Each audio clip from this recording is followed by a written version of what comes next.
And we begin today in Iraq, a nation that's experienced a very bloody 2013, and now it's receiving a fresh shipment of American drones and missiles.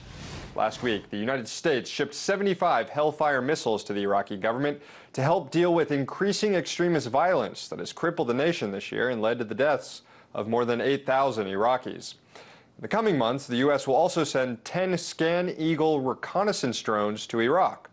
Unlike the deadly Predator drones the U.S. previously flew over that nation, these drones will be used to locate targets for Iraqi security forces to attack.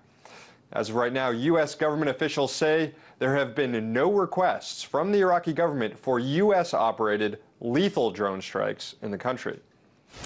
Due to the unrest in Syria, al-Qaeda-linked extremists have flooded into Iraq this year, carrying out hundreds of suicide bombings against the Maliki government. The violence has been so severe that last month Iraqi Prime Minister Maliki came to the White House to lobby for more military assistance. After that November 1st meeting, a joint statement released by the U.S. and Iraqi delegations read, "Both sides emphasized on an urgent basis the need for additional equipment for Iraqi forces to conduct ongoing operations in remote areas where terrorist camps are located." But this latest shipment of military equipment is just the tip of the iceberg from what Iraq is set to receive in the coming year, including 4 dozen more reconnaissance drones and even some F-16 fighter jets. Also, if the Senate approves of the deal, 6 Apache attack helicopters could head to Iraq sometime next year.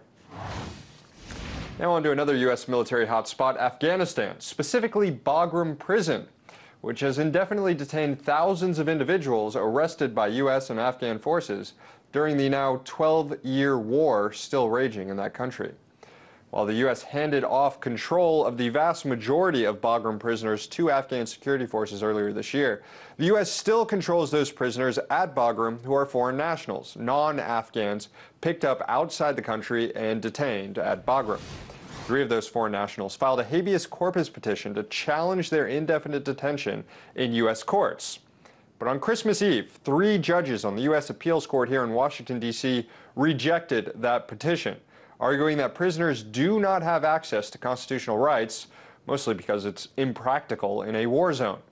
As the judges ruled, the United States in Afghanistan is not involved merely in administering occupied territory and containing scattered guerrilla fighters, but rather in quelling a large-scale insurgency against the government of a regional ally. Orders issued by judges thousands of miles away would undercut the commander's authority. While the White House pushes for a 2014 Afghan withdrawal date, it's likely U.S. forces will still maintain control over the non-Afghan prisoners at Bagram indefinitely, until those individuals can be settled elsewhere, which, as we've learned at Guantanamo, takes years.